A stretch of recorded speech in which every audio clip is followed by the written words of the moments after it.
Do not adjust your televisions. I have, in fact, shrunk 4 feet since this morning. This morning, I used to be this tall, and now I'm a little bit shorter. But I hear that happens as you get older, so yeah. Yeah, 4 feet in one day, absolutely. That's what you get for not drinking your milk, kids. Psalm 6, if you want to go ahead and open your Bibles there. Just have these 10 verses. Yeah.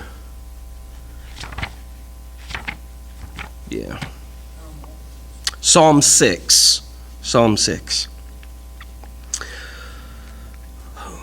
O Lord, rebuke me not in your anger, nor discipline me in your wrath. Be gracious to me, O Lord, for I am languishing. Heal me, O Lord, for my bones are troubled. My soul also is greatly troubled. But you, O Lord, how long? Turn, O Lord, deliver my life.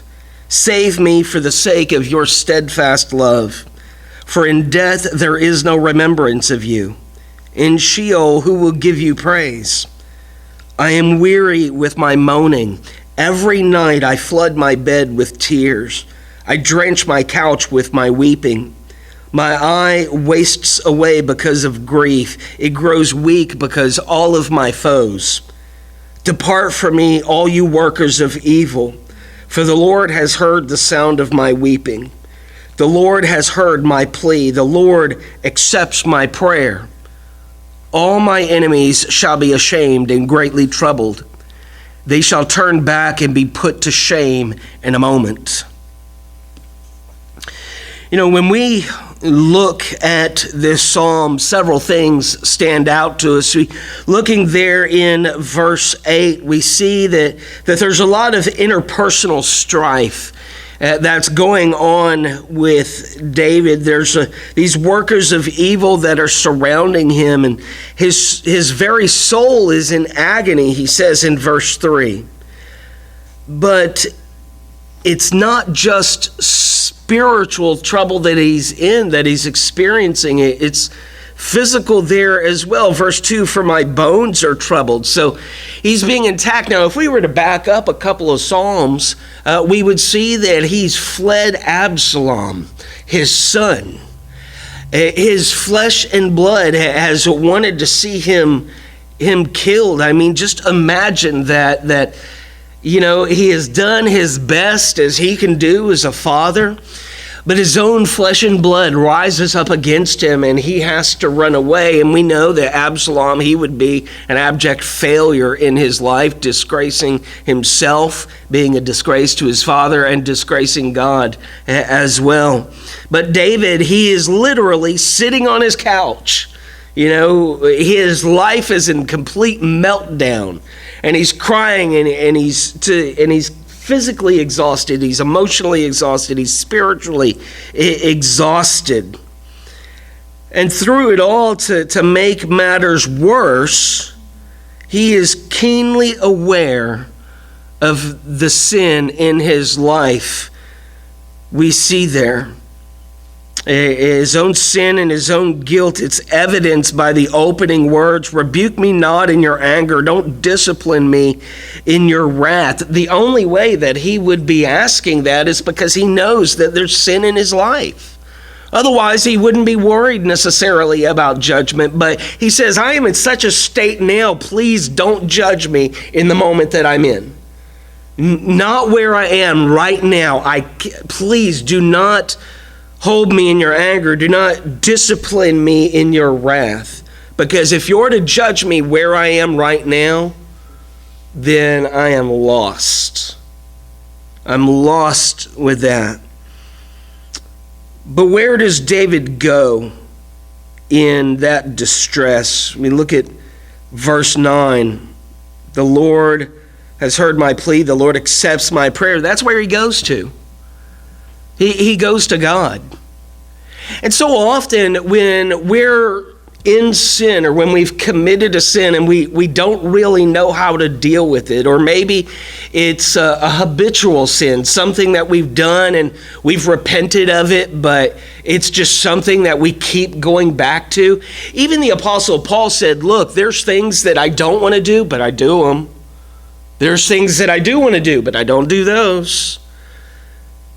And David, he's done something, or there's something occurring that he doesn't want to be judged for in the middle of all of this, and he goes to God for it. There's no secret formula.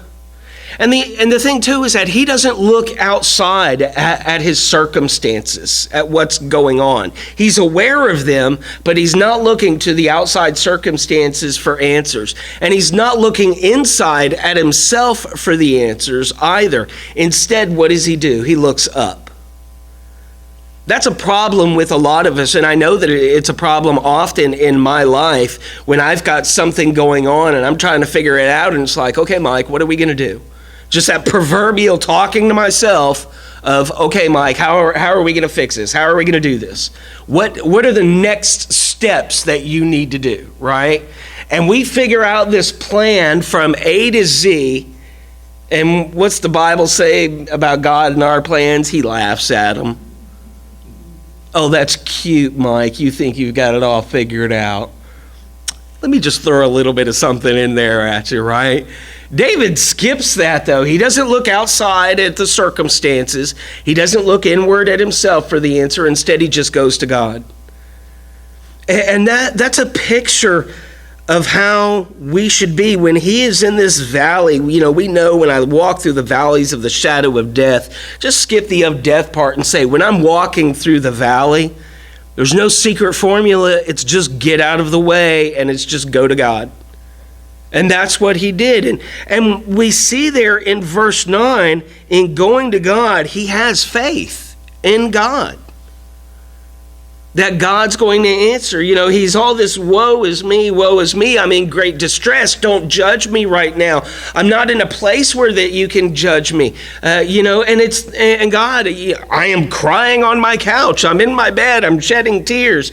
I'm not just emotionally burdened, but I'm physically burdened. But you know what? I'm going to give it all to you, because that's what you tell me I'm supposed to do. I'm supposed to cast all of my cares on you. I'm not even going to bother trying to figure it out. And you know what? I'm going to have faith that the Lord has heard my plea, that the Lord accepts my prayers. That's what he has faith in. And that's where he puts it. And when he's in this valley, when we're walking through the valley, where is our faith?